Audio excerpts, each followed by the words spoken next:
Karunanidhi സ്മാരകത്തിലെ BJP. നേതാക്കളുടെ സാന്നിധ്യം തമിഴ്നാട് രാഷ്ട്രീയത്തിൽ ചൂടേറിയ ചർച്ചകൾക്കാണ് ഇപ്പോൾ വഴി തുറന്നിരിക്കുന്നത്.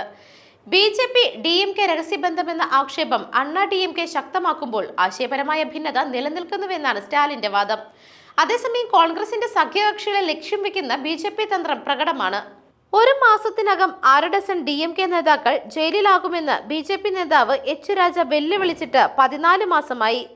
സെന്തിൽ ബാലാജിയുടെ അറസ്റ്റിന് പിന്നാലെയായിരുന്നു ബി.ജെ.പിയുടെ മുതിർന്ന നേതാവിന്റെ വെല്ലുവിളി. പക്ഷേ ഒന്നും സംഭവിച്ചിട്ടില്ല. കേന്ദ്ര ഏജൻസികളുടെ വിരട്ടലെല്ലാം ഉണ്ടയില്ല വെടിയെന്ന അണ്ണാ ഡി.എം.കെയുടെ ആക്ഷേപം അന്തരീക്ഷത്തിലുള്ളപ്പോഴാണ് ലോക്സഭാ തിരഞ്ഞെടുപ്പിന് പിന്നാലെ ഡി.എം.കെയെ പാട്ടിലാക്കാൻ ബി.ജെ.പി. നീക്കം തുടങ്ങിയത്.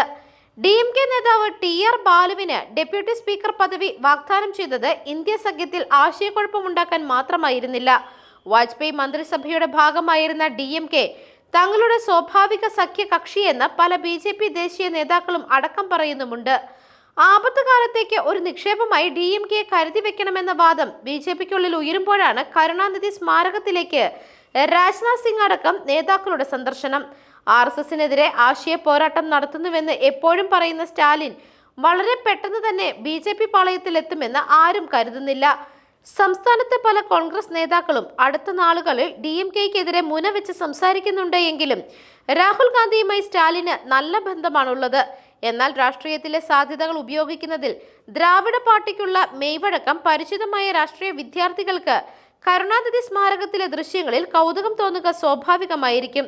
ലോക്സഭാ എംപിമാരുടെ കണക്ക് പറഞ്ഞ് സമ്മർദ്ദത്തിലാക്കുന്ന ജെ.ഡി.യു, ടി.ഡി.പി. കക്ഷികളോട് മറ്റ് സാധ്യതകളും തങ്ങൾക്കുണ്ട് എന്ന പരോക്ഷ മുന്നറിയിപ്പ് നൽകുകയാണ് ഇതിലൂടെ ബി.ജെ.പി. News desk മെഗ്നവിഷൻ.